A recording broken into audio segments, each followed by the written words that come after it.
Здравствуйте. Я долго думал, стоит ли говорить это вслух, потому что тема поджелудочной неудобная. О ней не любят говорить, пока она молчит. А молчит она до последнего. Я видел это десятки раз. Человек живет, ест как все, терпит тяжесть, горечь во рту, скачки сахара и даже не догадывается, что поджелудочная уже работает на износ. Сегодня я расскажу не историю болезни, а как надо действовать, если вы не хотите однажды услышать жесткий диагноз. Досмотрите до конца. В финале будет простой домашний способ поддержки поджелудочной, о котором мне рассказывали врачи старой школы. И сразу скажу, если тема вам близка, поставьте лайк, так это видео увидят те, кому оно действительно может помочь. Начну с главного и самого болезненного вопроса. Что категорически нельзя есть, если вы хотите сохранить поджелудочную живой? Первая ошибка большинства – сахар в чистом виде. Не только конфеты, но и белый хлеб, булки, сладкие каши на молоке. Поджелудочная не различает вкусно и немного, для нее это все удар. Старые эндокринологи говорили просто – каждый сладкий перекус – это маленькое воспаление. Вторая ловушка – жареная. Особенно на старом масле. Я видел анализы людей, которые ели совсем чуть-чуть, а ферменты уже выходили за пределы нормы. Если вы узнали себя, напишите в комментариях «Есть такое» и не забудьте подписаться. Дальше будет то, о чем редко говорят вслух.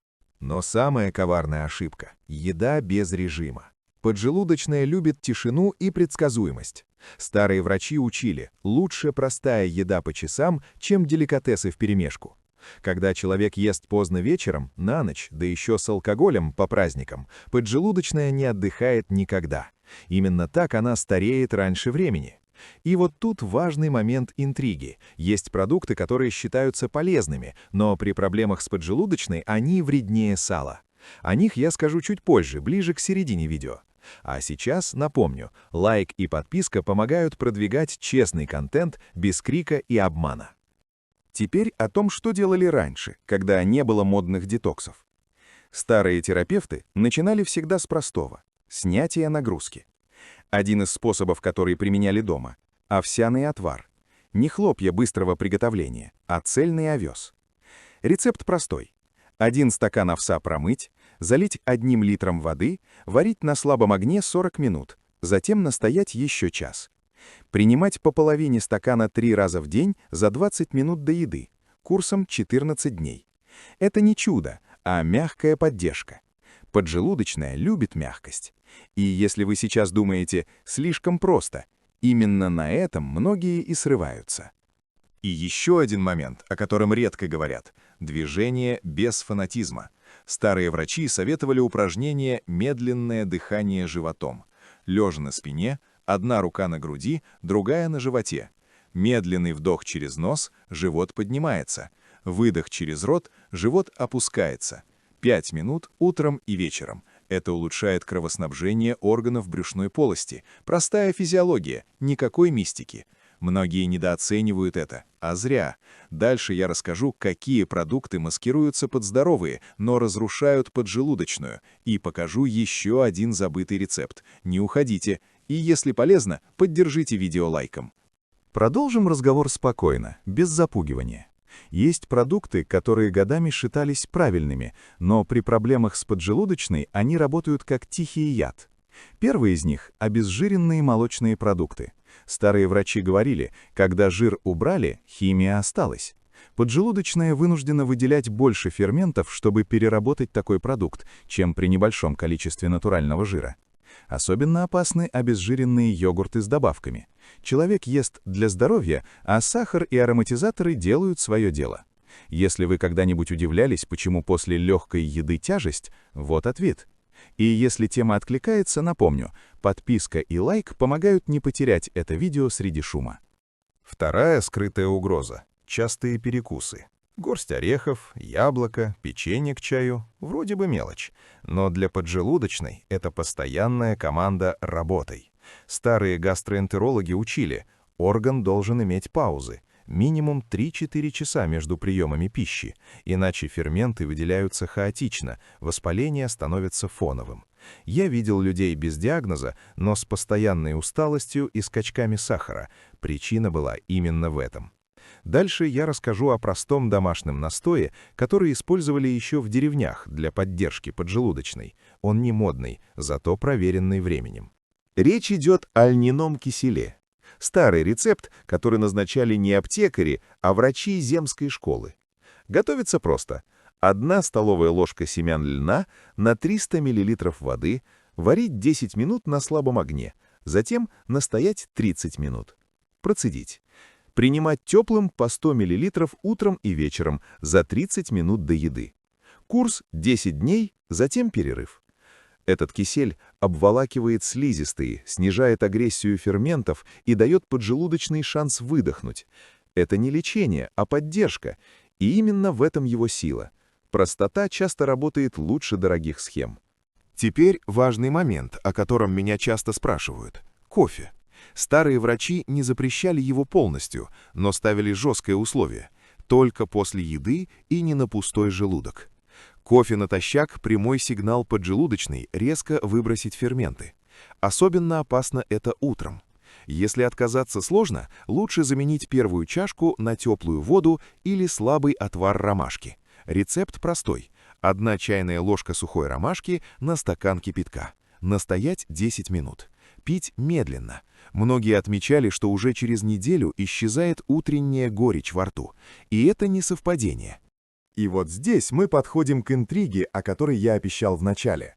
Есть один вечерний продукт, который большинство считает безобидным, но он разрушает поджелудочную быстрее сладкого. Я расскажу о нем дальше и объясню, чем его безопасно заменить. Если не хотите пропустить, поставьте лайк прямо сейчас и подпишитесь на канал. Впереди самое важное. Старые врачи говорили, главные ошибки люди совершают вечером, и это правда. Пришло время сказать прямо, без обходных формулировок.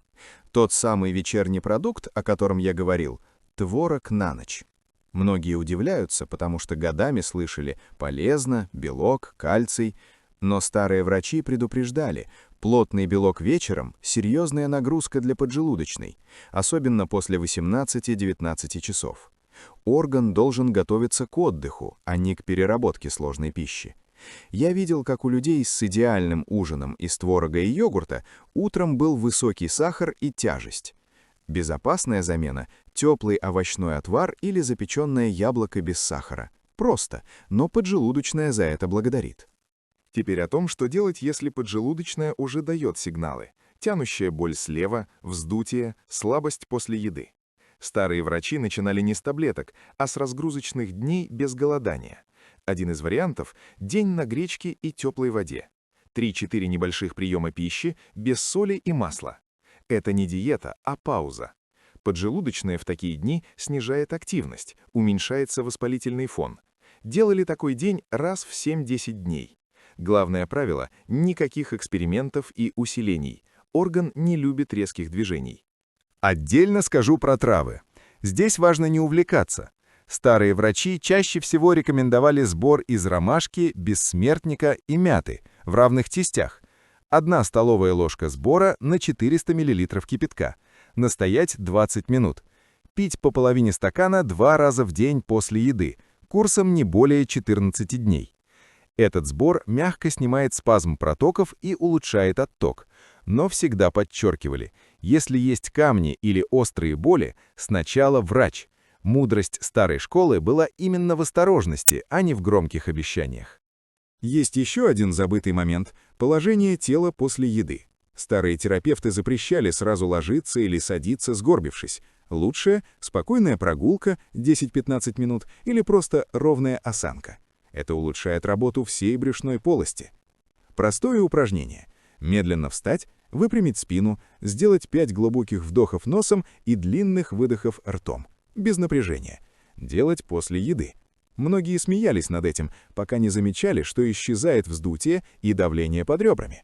Иногда здоровье — это не таблетки, а привычки. И вот сейчас особенно важно не пропустить финал, потому что дальше я расскажу о главной ошибке большинства при диабете и проблемах с поджелудочной, из-за которой не работают ни диеты, ни травы. Перед этим напомню, Если информация полезна, поставьте лайк и подпишитесь на канал. Так вы поддержите спокойный и честный формат без крика. Дальше будет то, о чем редко говорят даже врачи. Главная ошибка, о которой почти никто не говорит вслух – ожидание быстрого результата. Поджелудочная не восстанавливается за 3 дня и не очищается за неделю. Старые врачи всегда повторяли, если орган разрушали годами, ему нужно время и покой. Люди часто хватаются за рецепты, но продолжают есть поздно, нервничать, нарушать режим сна, в итоге разочарование. А истина проста. Поджелудочная любит регулярность. Одно и то же время приема пищи, один и тот же объем, спокойный вечер. Без этого не работают ни травы, ни диеты. Это фундамент, о котором забывают чаще всего. Отдельно скажу про стресс. Его влияние недооценивают. Старые врачи связывали обострение поджелудочной с затяжной тревогой. Простая практика, которую они советовали. Перед сном положить ладонь на живот и сделать 10 медленных дыханий, считая выдохи. Это снижает напряжение диафрагмы и улучшает кровоток. Делать каждый вечер, без ожиданий чуда, просто как гигиену для нервной системы. Многие отмечали, что уходят ночные пробуждения и утренняя слабость. Поджелудочная тесно связана с нервами. Это не эзотерика, а физиология. Теперь подведу итог того, что действительно важно запомнить. Нельзя сладкое в чистом виде, частые перекусы, плотную белковую еду вечером, кофе натощак, еду без режима. Нужно простая пища, паузы между приемами, теплые отвары, мягкое движение и спокойные вечера. Народные средства – это не замена медицине, а поддержка, когда все делается с умом. Именно так работали старые врачи, без фанатизма, но с уважением к телу. И именно поэтому их пациенты часто жили дольше и спокойнее. Если вы досмотрели до этого момента, значит тема действительно важна. Я сознательно говорил простым языком, без запугивания и чудесных обещаний. Потому что поджелудочная не терпит обмана. Она отвечает только на системный подход. Если хотите продолжение, напишите в комментариях, какие симптомы или вопросы волнуют вас больше всего. И обязательно поставьте лайк. Так это видео увидят те, кому оно сейчас нужно больше всего. Благодарю вас за время и внимание. Вы смотрели канал «Спокойное здоровье 40+». Канал для тех, кто выбирает разумный подход, а не громкие лозунги. Подпишитесь, чтобы не пропустить новые документальные разборы, поделитесь этим видео с теми, кому оно может быть полезно, и напишите комментарий. Я читаю их все. Берегите себя и свое тело. Оно многое прощает, если начать слушать его вовремя.